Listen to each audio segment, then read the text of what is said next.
Vamos a esperar un segundo.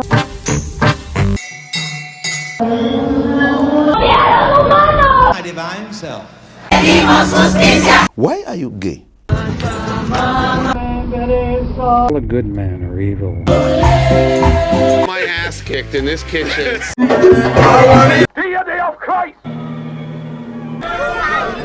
Soy enemigo de la civilización. Tu espíritu. Viva Kennedy roars. Mr. Rothschild, how you doing? Sinned against you, my Lord. Yo veo México con hambre. Leave room for the Holy Ghost. That looks pretty good to me.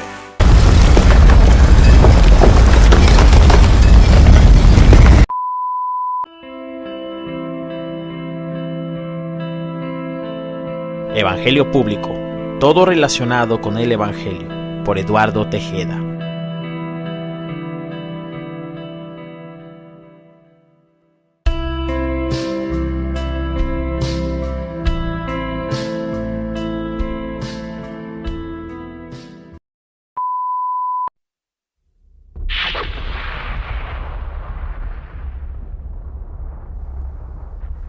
¿Cuáles son los orígenes de la civilización humana y dónde empezó todo?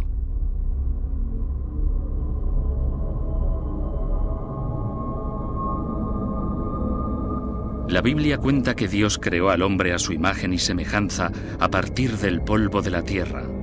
Habla de un fabuloso jardín en el que vivieron Adán y Eva y de su destierro del paraíso terrenal.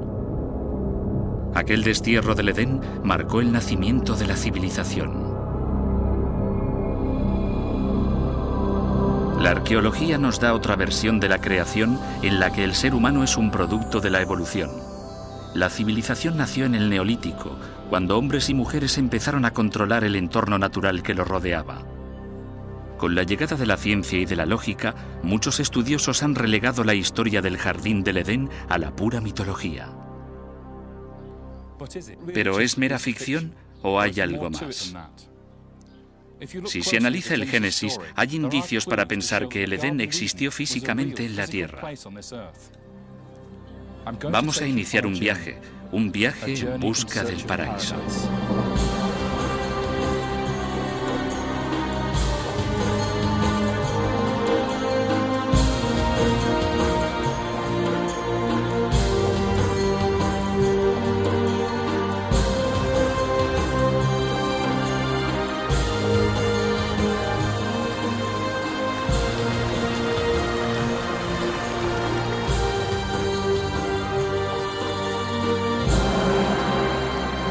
En busca del paraíso terrenal.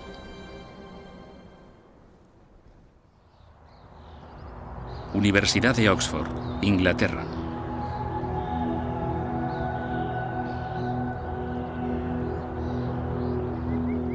Me llamo David Roll. Como historiador del mundo antiguo, he pasado los últimos 25 años intentando aclarar muchas de las antiguas leyendas del mundo. Ahora estoy aquí, en la Universidad de Oxford, investigando la que se cree que es la más antigua de las leyendas, el relato bíblico del Edén.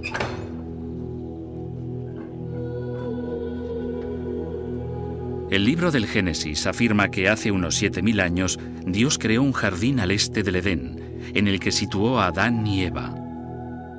Allí prosperaron y tuvieron 2 hijos, Caín, el agricultor, y Abel, el pastor. Pero Adán y Eva cayeron en la tentación de una serpiente y desobedecieron a Dios, quien los desterró del Edén.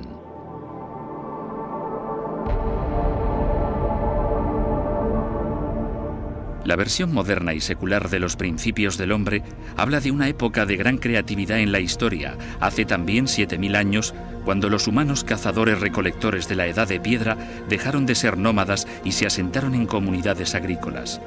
Los antropólogos han llamado a este crucial momento la Revolución Neolítica.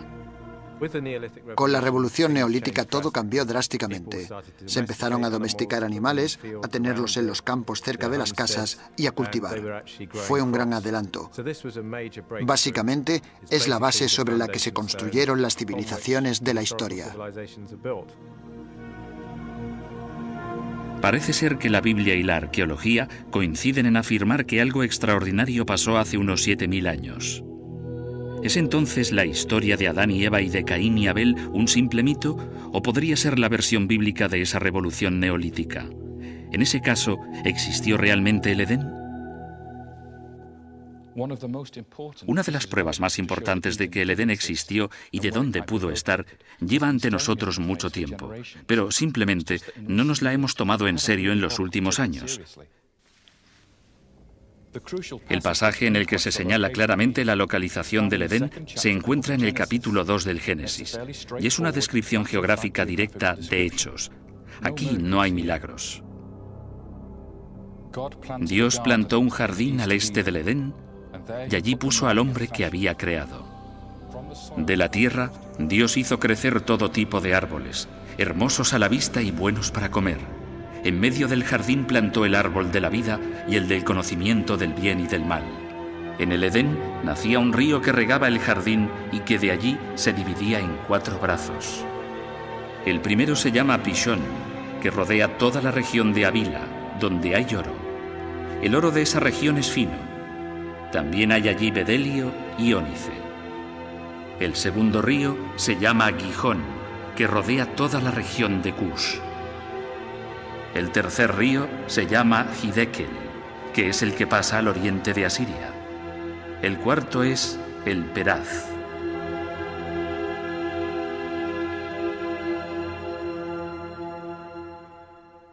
Este texto contiene mucha información.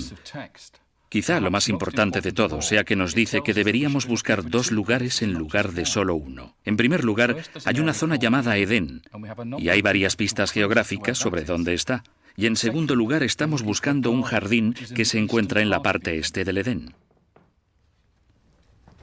La Biblia nos informa de que la situación del Edén está vinculada a la de 4 ríos. Siempre hemos conocido la identidad del Hiddekel y el Peraz.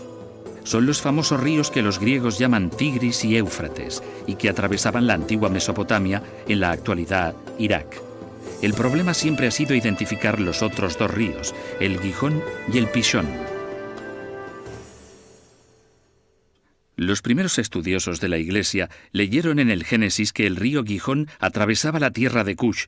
Pero ¿dónde estaba Cush? El único Cush que conocían estaba en África, al sur de la tierra de los faraones, en lo que ahora es Sudán y Etiopía. Por tanto, dieron por sentado que el Gihón tenía que ser el Nilo. Por supuesto, si el Gihón estaba tan lejos del Tigris y del Éufrates como el Nilo, parecía lógico ir a buscar mucho más lejos el Pishón. Así que se decidieron entre los ríos Indus o Ganges en el subcontinente indio.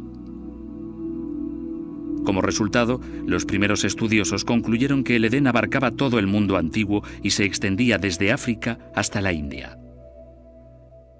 Pero sin duda esto no es lo que nos dice el texto del Génesis. Leemos que el ser humano fue desterrado del Edén para ganarse una penosa existencia fuera de los límites del paraíso terrenal. Así que no es posible que los límites del Edén abarquen todo el mundo antiguo. Si queremos encontrar el Edén y su jardín de fábula, tenemos que pensar a una escala muy diferente, algo mucho más pequeño y más específico. Y esta es la visión moderna. Los estudiosos creen en la actualidad que el Edén estaba situado en la antigua unión del Tigris y el Éufrates con otros 2 ríos de la zona que desembocaban en el Golfo Pérsico y donde aparecen oportunamente las primeras señales de civilización humana de las que se tiene constancia arqueológica. Pero por muy oportuno que pueda ser esto, no estoy convencido de que sea correcto. Hay una pista crucial aquí en el texto original en hebreo del Génesis 2. En Edén nacía un río que regaba el jardín y que de allí se dividía en 4 brazos. La palabra hebrea para cabeza es Rosh, igual que en Rosh Hashanah, el año nuevo judío, que en realidad significa la cabeza del año. En otras palabras, el principio y no el final del año.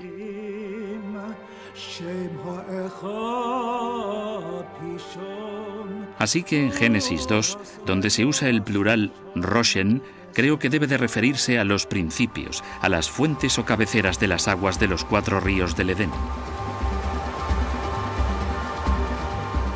Deberíamos buscar el Edén en los nacimientos de los 4 ríos principales al separarse del torrente que baja de la montaña y no donde desembocan en el mar.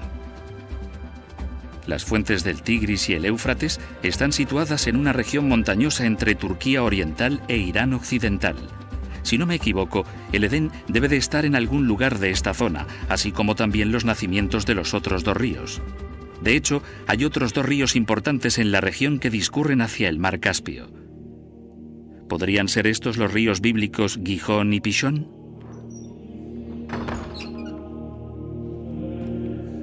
La única forma de descubrirlo es ir allí para ver qué podemos averiguar.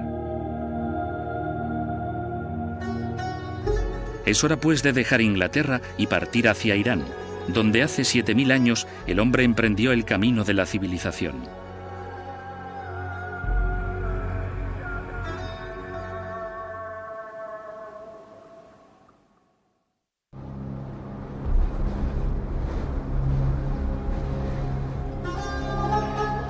Nuestra búsqueda del paraíso nos ha conducido a 4.800 kilómetros al este de las agujas de ensueño de Oxford, hasta uno de los países islámicos más poderosos del siglo XXI, Irán.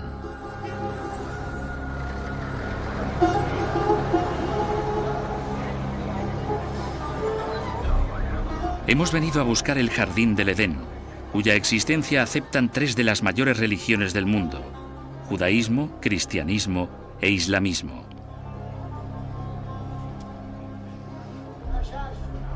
En la actualidad, la República de Irán es un estado islámico, después de que el último monarca persa fuera derrocado en 1979. Pero esta parte del mundo posee una historia larga e ilustre. Oriente Próximo es una tierra de leyendas y las leyendas épicas, a diferencia de los mitos, estaban basadas en auténticos acontecimientos históricos. Los historiadores bíblicos creen que el Antiguo Testamento no se escribió antes de 1000 a.C., pero no obstante, los historiadores han identificado leyendas mucho más antiguas que muestran claros paralelismos con las historias del libro del Génesis. Las propias historias eran bien conocidas en el mundo antiguo, mucho antes de que las oyeran los israelitas. Y en realidad lo que encontramos en el Génesis es que vuelve a contar historias familiares que eran bien conocidas en el antiguo Irak, Mesopotamia, con un giro teológico totalmente nuevo añadido. En lugar de pensar en dioses múltiples, solo hay un Dios. Es interesante el tratamiento de la creación del hombre en las historias antiguas. Era una especie de idea de última hora, mientras que el Génesis ve la creación del hombre como el clímax de la actividad de Dios. Y no se trata solo de antiguas leyendas escritas que encuentran ecos en la historia bíblica. Este extraordinario sello cilíndrico encontrado en Mesopotamia y que ahora está en el Museo Británico tiene más de 4000 años de antigüedad. Al extender sus imágenes escondidas, desvela una figura masculina sentada en un trono. Frente a él hay una figura femenina y entre ellos un árbol repleto de fruta. Detrás de la mujer hay una serpiente. ¿Podría ser esta la representación más antigua de la tentación de Adán y Eva?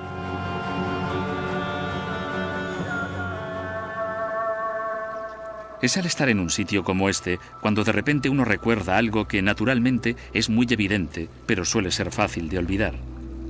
La Biblia no se escribió originalmente en nuestro idioma, y esas palabras a las que estamos tan acostumbrados, al analizarlas en su idioma original, pueden darnos a veces lecturas bastante diferentes del texto. Por ejemplo, en el original hebreo el jardín del Edén es Gan Eden. Y la palabra Gan es un tipo específico de jardín, un jardín tapiado o cerrado. Los persas tenían además una palabra para describir una zona verde cerrada o un jardín real. Lo llamaban Pairidesa, y de ahí viene nuestra palabra paraíso. El legado del jardín tapiado y los 4 ríos del paraíso están a nuestro alrededor. Estamos en el balcón del Palacio del Rey en la mágica Isfahán, y ahí abajo está el Jardín Real. Es exactamente de lo que hablábamos. Se puede ver el gran recinto de muros que rodea el jardín, así como una fuente y un estanque. Son como los manantiales del jardín del Edén original, con los 4 canales que dividen el jardín en 4 cuartos. Lo llamamos jardín cuatripartito o jardín persa. Y es este estilo arquitectónico básico el que aparece reflejado en otro edificio muy especial, el Taj Mahal. Pero, ¿cómo acabó en la India el jardín persa del paraíso? En 1218 después de Cristo, el legendario emperador mongol Genghis Khan atravesó toda Persia saqueándola a su paso. Pero como suele suceder, el conquistador quedó seducido por las riquezas y cultura de los conquistados. Cuando los descendientes de Genghis Khan fueron a conocer al poderoso emperador mongol en la India, llevaron con ellos el concepto persa de paraíso. Este alcanzó su culmen en la celebrada obra maestra de la arquitectura mongola del Shah Jahan.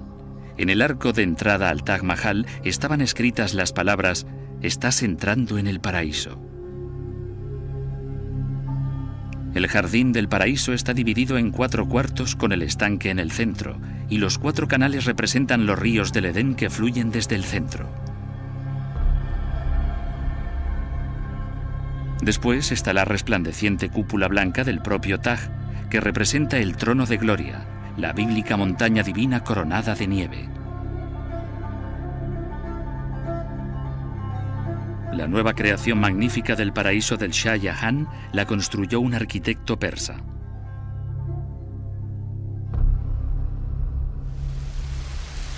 Pero, ¿de dónde tomó Persia su concepto de jardín del paraíso? ¿Puede que viniera de una tradición mucho más antigua que ya estuviera realmente bien establecida en la región? Es hora de dirigirse hacia la llanura de Mesopotamia, donde primero echó raíces la civilización humana. ¿Nizam? Hola. Como en nuestro viaje vamos a encontrarnos con diversos dialectos locales, Nizam va a ser nuestro intérprete. Salam. Salam. Me alegro de verle. ¿Nos vamos?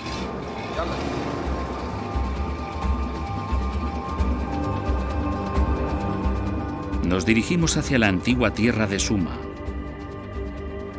Los sumerios fueron la primera gran civilización del mundo, anteriores incluso a los faraones egipcios. Sus orígenes están envueltos de misterio, pero sabemos que hacia el final de la revolución del Neolítico, en el año 5000 a.C., estaban asentados en la llanura de Mesopotamia en las orillas de 2 de los ríos del Génesis, el Tigris y el Éufrates. Y es allí donde empiezan a construir las ciudades más primitivas de la Tierra. Los sumerios construyen luego enormes templos en plataformas llamadas zigurats, que ascienden en escalones gigantes hasta la casa del dios de la ciudad en la cumbre. ¿Construía este pueblo montañas artificiales en la llanura para sustituir las casas de las montañas de sus dioses? Y si es así, ¿implica esto que los propios sumerios llegaron a Mesopotamia desde las montañas?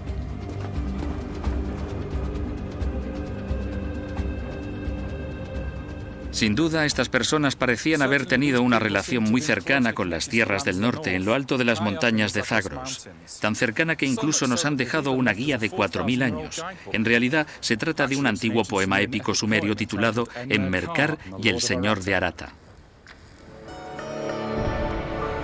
Habla del rey sumerio Enmerkar, que mandó a un enviado a entregar un mensaje al gobernador de una tierra misteriosa muy al norte. Su destino era el reino de Arata, que rebosaba oro y piedras preciosas, y por supuesto, el Génesis también describe que parte del Edén era rica en oro y piedras preciosas.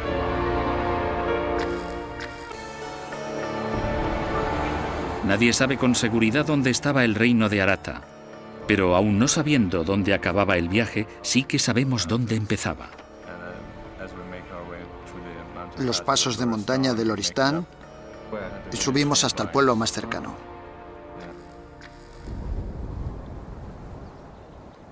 Según la historia de la tablilla, el viaje del enviado comenzaba en Susa, una antigua ciudad de la ancha llanura del río Karka en Irán suroccidental.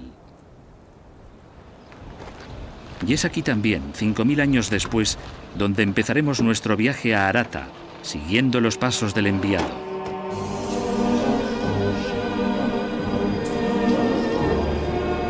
El emisario hizo caso de la palabra de su rey.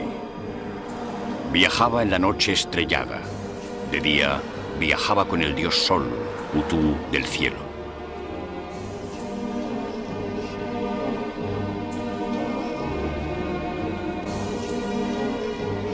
De Susa a la tierra de la montaña de Ansham, las multitudes se postraban en el polvo.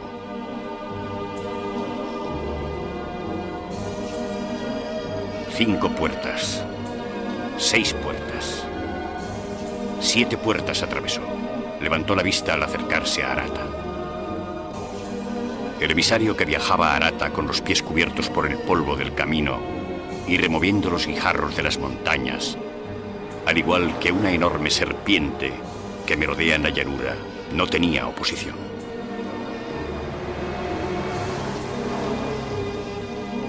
En su largo viaje a Arata, el enviado atravesó 7 puertas. Pero las puertas del mundo antiguo eran pasos de montaña o gargantas que atravesaban las cadenas montañosas. Puede que haya relación con la antigua tradición judía de los 7 niveles de cielo que culminan en el trono de gloria. Aquí, en este grabado medieval de marfil, vemos los 7 niveles de paraíso y a Adán y Eva de pie a cada lado del árbol de la vida en el 7º cielo. Aún hoy en día decimos que estamos en el 7º cielo para decir que estamos en el paraíso.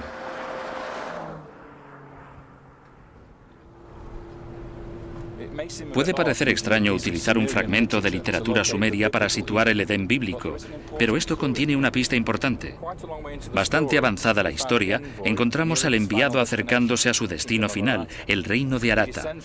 Desciende de las montañas a una amplia llanura ondulada, la llanura de Arata. Lo interesante aquí es la palabra llanura. La palabra sumeria es Edín, y es de Edín de donde la mayoría de los estudiosos creen que deriva el Edén bíblico.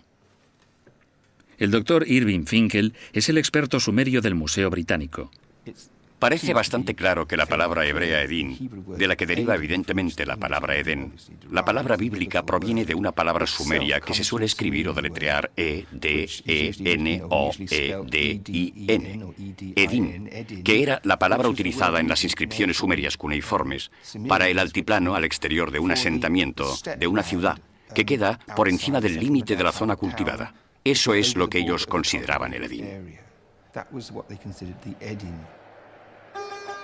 Así que Edín significa sencillamente llanura o tierra sin cultivar. Ahora que hemos entrado en las montañas kurdas, encontramos una forma de vida que apenas ha cambiado en miles de años. Aquí se puede empezar a tener una sensación real de cómo era el mundo antiguo del Génesis.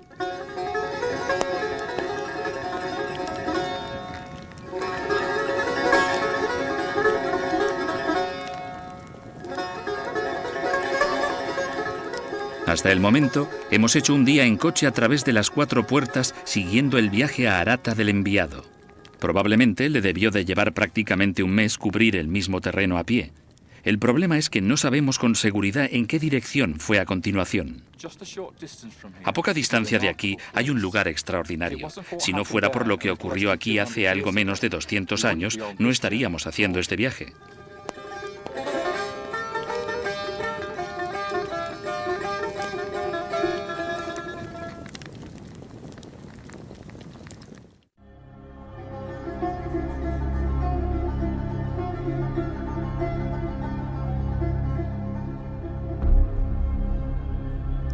Si el jardín del Edén existió, estoy convencido de que solo podría haber estado en lo alto de las montañas Zagros, y ahí es a donde nos dirigimos. Vamos siguiendo los pasos de un enviado real que viajó hasta la montaña del reino de Arata. Tras haber atravesado 7 cadenas de montaña, llegó a un palacio llamado Edín, que según creo es una referencia sumeria al Edén bíblico.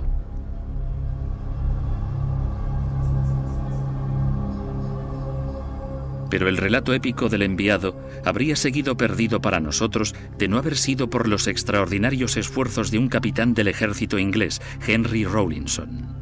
En 1844, Rawlinson se encontraba explorando los antiguos monumentos de Persia. En lo alto de la cara de la roca de Beistún, distinguió la espectacular inscripción del rey persa Darío I.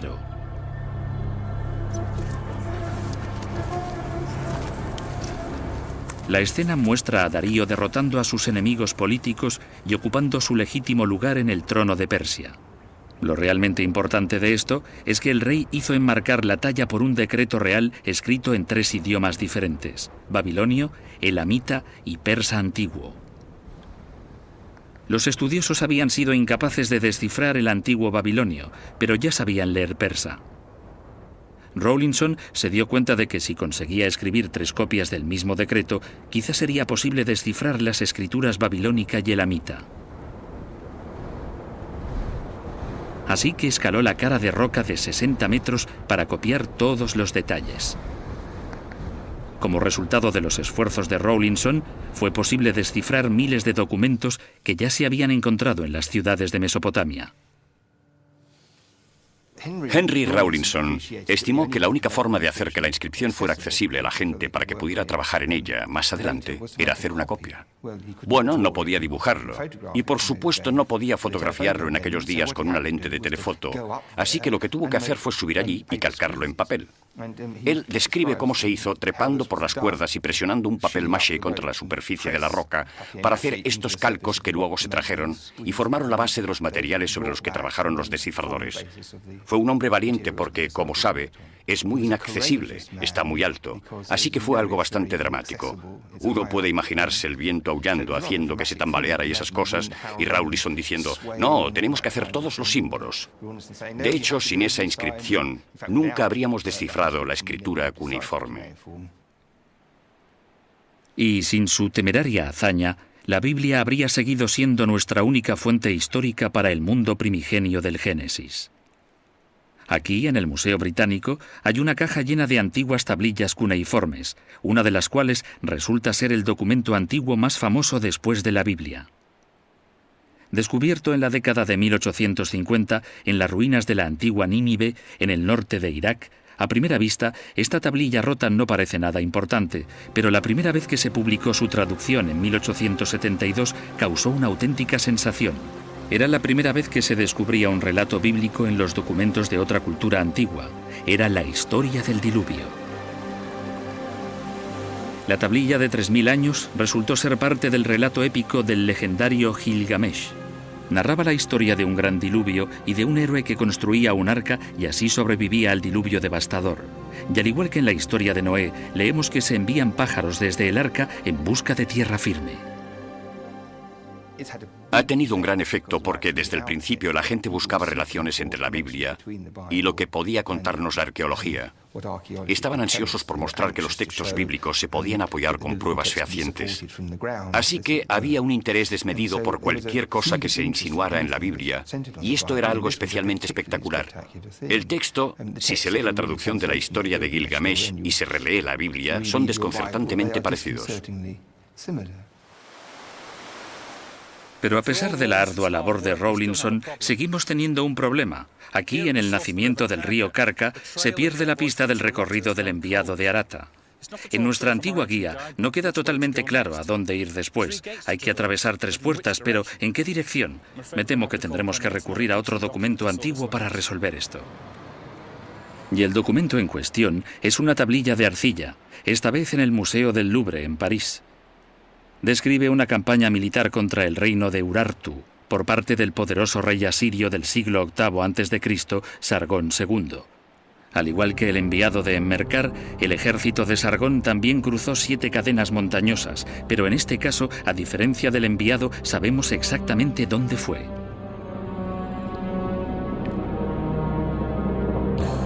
Yo, Sargón, rey de Asiria, salí de Kalu y crucé el Zab Mayor, por donde tiene mayor caudal.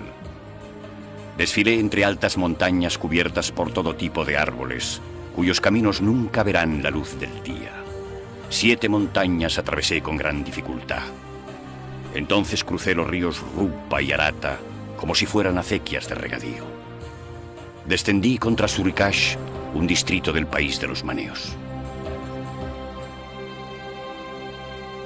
Sargón se dirigía a la antigua Surikash, que queda debajo de la ciudad kurda de Sakes, en la llanura manea.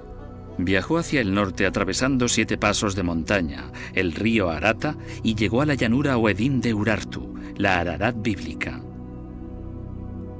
El enviado de Enmerkar también viajó hacia el norte atravesando 7 pasos de montaña y terminó su viaje en la llanura Oedín de Arata. Sin duda, es razonable suponer que se dirigían al mismo lugar. Así que allí es a donde tenemos que dirigirnos a continuación, cruzar los 3 pasos de montaña que quedan, que son los más altos, y bajar a Arata, Ararat y el Edén en la tierra.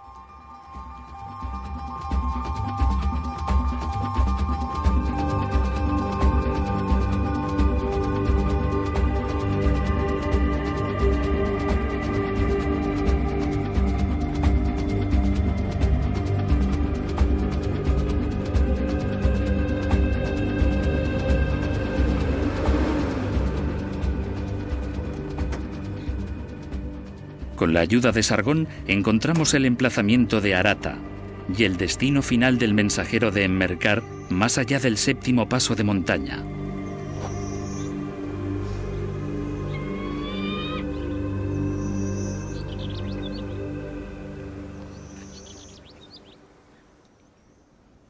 Cuando el enviado llegó a la 7ª puerta, sabía que su viaje estaba a punto de acabar. Más allá quedaba la llanura, el Edén bíblico y el mágico reino de Arata. El paraíso lo llamaba, y él estaba en la 7ª puerta. Nuestro destino, la tierra del Edén, queda detrás de nosotros. Pero ¿qué encontraremos cuando por fin volvamos al paraíso?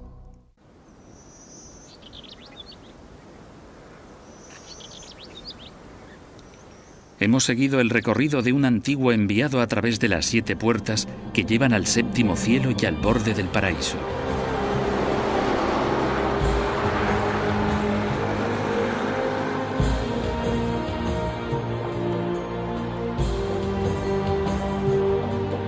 Al aproximarnos al gran lago salado de Urumia, entramos por fin en la tierra del Edén, que apenas ha cambiado en 5000 años desde la época de Enmerkar, e incluso desde 2000 años antes en la época de Adán y Eva.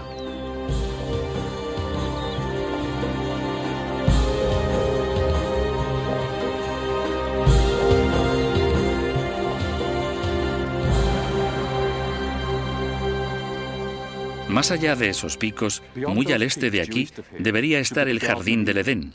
Pero antes de entrar en el paraíso, creo que deberíamos echar otro vistazo a esas pistas originales del libro del Génesis, solo para asegurarnos de que realmente estamos aquí. Si esto fuera el Edén, deberíamos poder encontrar los 2 ríos que faltan, el Gihón y el Pishón. Deberíamos poder encontrar las tierras de Cush y Havila, y por supuesto el río del jardín. Tomemos una imagen de satélite de este mundo del Edén y de las regiones que lo rodean. Al este del gran lago conocido como Urumia, al este del Edén, tal y como dice la Biblia, hay un valle largo y fértil protegido por altas paredes montañosas en sus lados norte y sur, un jardín del paraíso con paredes a una escala enorme. El extremo occidental del jardín está bordeado por los pantanos del lago. En su extremo oriental, un paso o puerta este lleva al mundo exterior. Y el valle está atravesado por un río, el río del jardín que desemboca en el gran lago. Al norte del jardín hay una fértil región atravesada por varios afluentes del río Aras. Pero este río tiene un nombre mucho más antiguo. En la época de la invasión islámica de Persia, en el siglo VII, los geógrafos árabes se refieren a él como el Gaihún. Si recuerdan, la Biblia nos dice que el Gihón atravesaba la tierra de Cush, y los primeros estudiosos cristianos concluyeron que esta era la tierra de Cush, en África. Pero por extraño que parezca, el antiguo nombre de la región a través de la que fluye el Gaihún también es Cush, y a esa montaña de ahí se la llama incluso aún en la actualidad Kushedak, la montaña de Cush. Hay pocas dudas sobre que el Gaihún y el bíblico Gihón sean uno y el mismo, y sobre que esta sea la verdadera Cush del Génesis. Así hemos identificado el tercero de los 4 ríos del Génesis que señalan el Edén. El emplazamiento del cuarto río también encaja justo donde se esperaría, en el cuarto sureste de nuestro mapa. Es el río Quetzal Huizón, al que, si estamos en lo cierto, el autor bíblico llamó Pishón, y que serpentea por toda la tierra de Havila, rica en oro. En la actualidad aún se encuentra oro en el Quetzal Huizón. De hecho, la palabra Quetzal significa dorado, el dorado Huizón. Pero, ¿cómo puede ser Huizón lo mismo que Pishón? La respuesta, como han sugerido los expertos lingüistas, se encuentra en la transcripción de un antiguo nombre iraní al hebreo bíblico que es una lengua semítica. Por ejemplo, la antigua ciudad manea de Uishteri se conoce en la actualidad por el nombre árabe de Pishdeli. La letra iraní U se ha convertido en la P semítica. De la misma forma, el antiguo río iraní llamado Huizón fue convertido en el semítico Pishón por el autor bíblico. Ahora la última pieza del rompecabezas geográfico. ¿Recuerdan el relato bíblico de los dos hijos de Adán? Caín el granjero y Abel el pastor.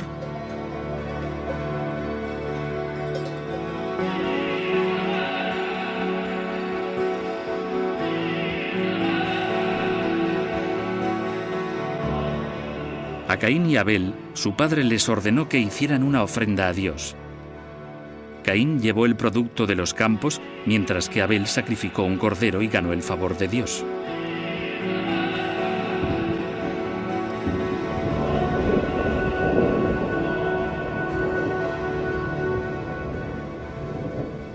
La amargura y el resentimiento crecieron en el corazón de Caín, y en un ataque de celos cometió el pecado más grave de todos.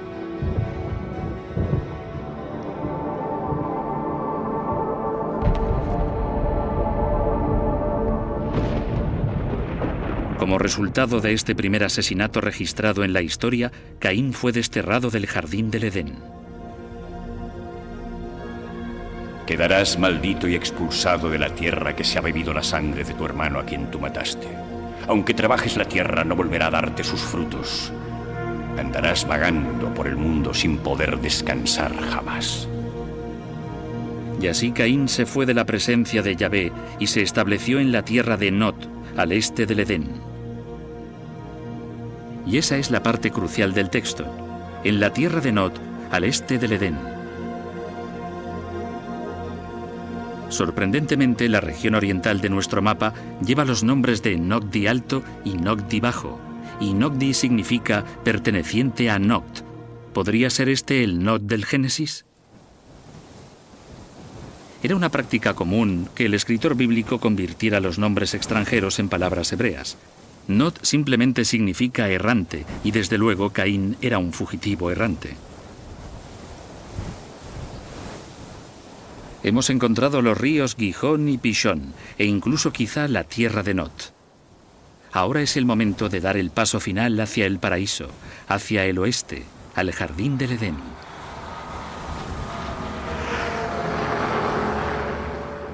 El valle de Tabriz nos llama y estamos listos para regresar al paraíso perdido.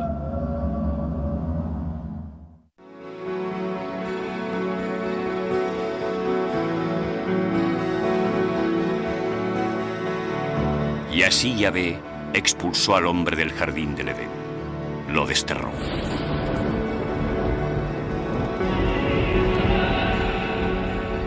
Volvemos por el camino del destierro que sacó a Caín y después a Adán del jardín al duro mundo que había afuera.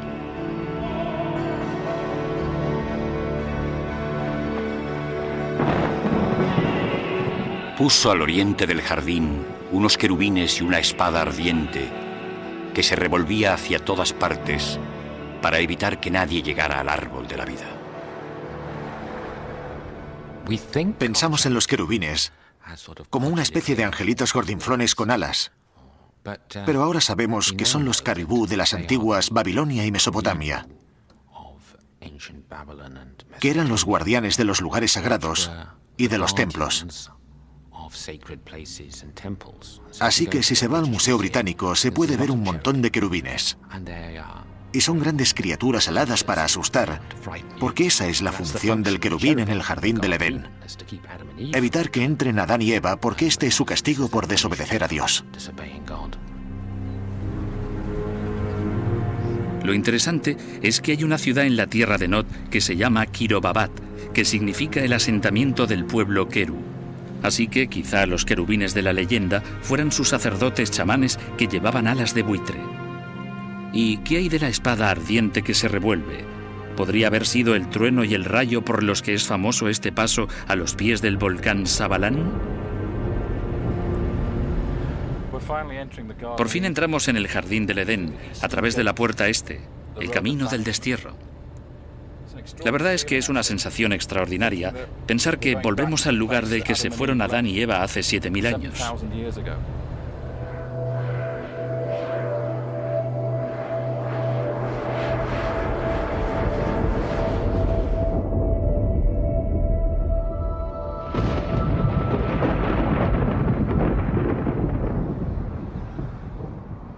Al bajar al valle de Tabriz, vemos que el jardín del Edén ha desaparecido para siempre, profanado por el hombre industrial moderno.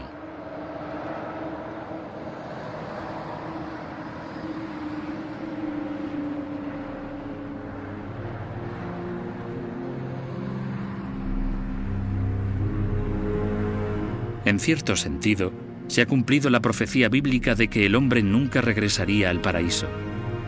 El jardín yace ahora sepultado bajo esta vasta expansión urbana descontrolada. Pero hay un lugar que el ser humano no ha destruido aún.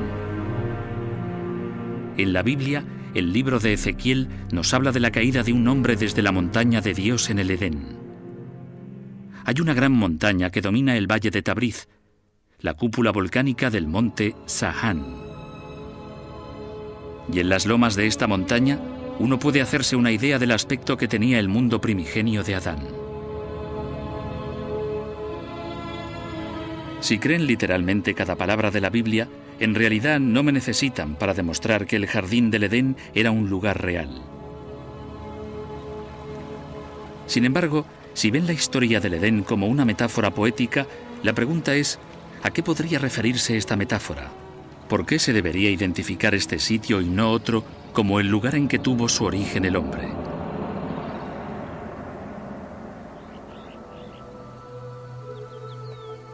La Biblia sitúa a Adán en el Edén unos 1000 años antes de que se construyeran las primeras ciudades en la antigua Suma, hacia el final de la Edad de Piedra.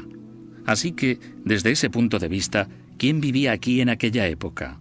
La arqueología ha desvelado que los valles de las montañas de Zagros en Irán occidental fueron lugares cruciales durante la Revolución Neolítica.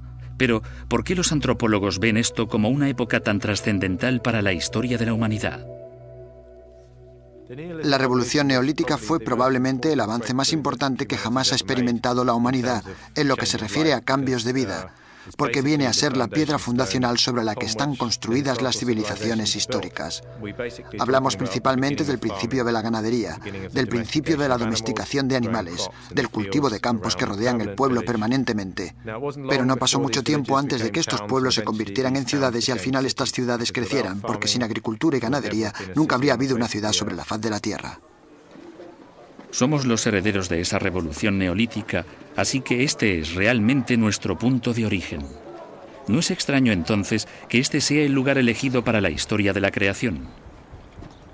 Y aquí, cerca de la cima del monte Sahán, en el pueblo troglodita de Kandován, casi se puede tocar el mundo primitivo del Adán neolítico.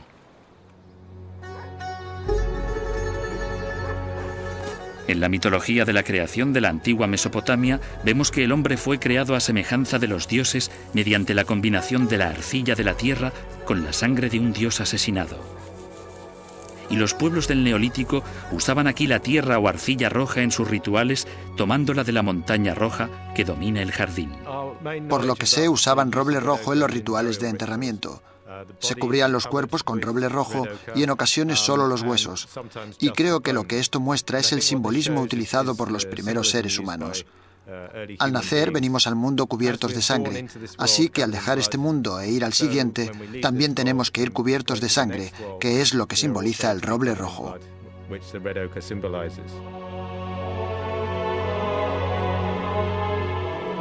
Según la Biblia, también Adán estaba hecho de arcilla. De hecho, el nombre de Adán significa tierra roja. Pero, ¿qué hay de Adán el hombre? Quizá seamos pocos los que, en la actualidad, estamos preparados para creer que fue el primer humano creado por Dios a partir de la arcilla del Edén. ¿Pero existió alguna vez un Adán histórico? Sin duda existió en la imaginación del autor del Génesis. Se trata sencillamente de la 10ª generación antes de Noé, y eso es lo más lejos que puede uno remontarse. Adán existió porque sus descendientes lo recordaron y fue el primer hombre espiritual, el primero que se comunicó con su Dios.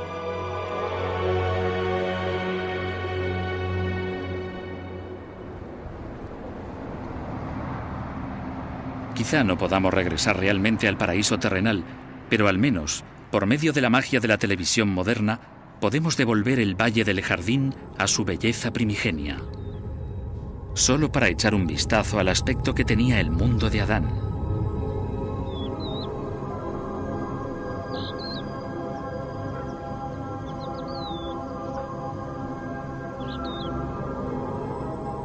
Los climatólogos nos dicen que los vientos del oeste trajeron aire cálido del Mediterráneo, creando así un microclima en el largo y estrecho valle. La humedad adicional fomentó el crecimiento de una vegetación densa y de una increíble variedad de árboles cargados de fruta, tentadores a la vista y buenos para comer. En el profundo suelo rojo que cubría las faldas de las montañas, crecían en abundancia manzanos, albaricoques, pistachos y almendros. Las vides se entrelazaban en las terrazas en pendiente, cargadas de enormes racimos de uvas verdes y dulces. Una de las palabras mesopotámicas para vid es la palabra que se usa en el Génesis para el árbol de la vida. Y a lo largo del valle discurría el río del Jardín en su curso hacia los pantanos de Euremia. Verdaderamente, este era un paraíso en la tierra.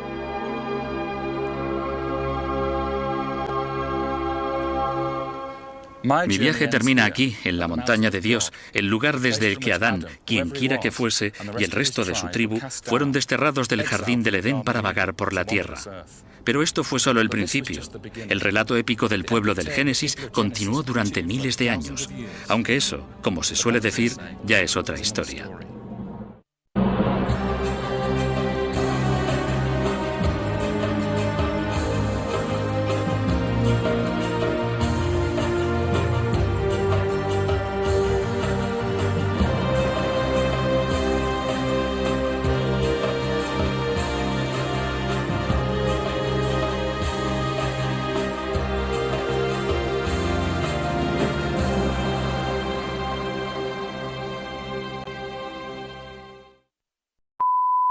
you